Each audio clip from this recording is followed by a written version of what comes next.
Well, hey there and good Sunday to you. Thank you so much for joining us here on Total Maine, the final Sunday in August. The sheriff of Androscoggin County is raising concerns about what he calls the unintended consequences of a newly enacted law limiting coordination between Maine law enforcement and federal immigration authorities. Eric Sampson opposed the bill when it was before the state legislature, along with other law enforcement leaders. Last week on Total Maine, we discussed this legislation with an attorney for the ACLU of Maine, which supported it. That organization recently sent letters to most law enforcement agencies in Maine, informing them of what it calls their obligations under this new law. Sheriff Sampson says he will follow the law, but hopes to see changes. I'm not a fan of it, but I will guarantee you we're following the law.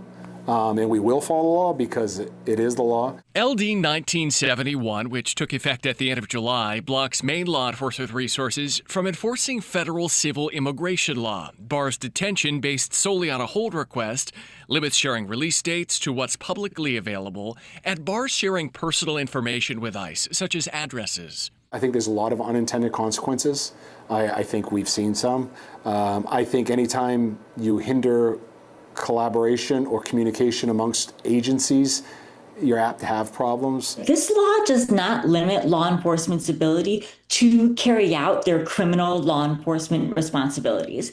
What it limits is their ability to facilitate immigration-related work. That's what ACLU of Maine attorney Anahita Suhi said last Sunday on Total Maine. She says the law prevents Maine law enforcement from advancing the Trump administration's immigration agenda.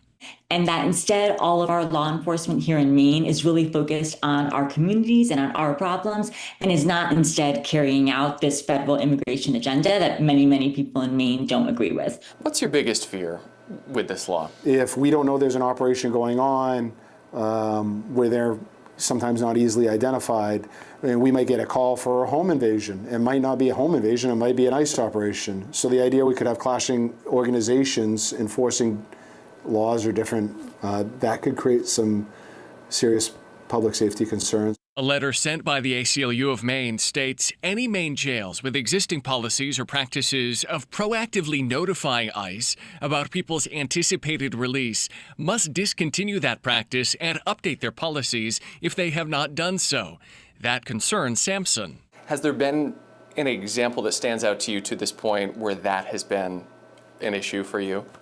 Well, yeah, I think the issue that brought to light maybe some of the unintended consequences is there was an individual arrested in Lewiston. I believe he was charged with gross sexual assault. The bail was set at $3,000. The ICE agents had sent us a form of their interest in detaining the person, but we are not allowed to accept that because we need a federal judicial warrant. And so this person is free now?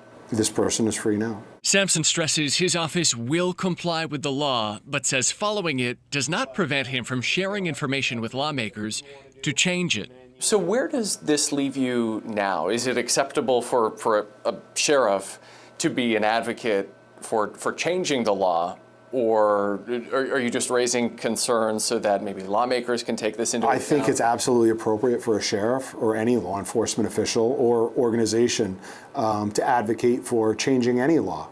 We do it every session. So would you say that's what you're doing now, advocating for change? I'm making, as much as we tried to preemptively before it became law, make the legislature aware of the problems. I think now we're at a point where they might either want to rescind the law or revise it in some manner.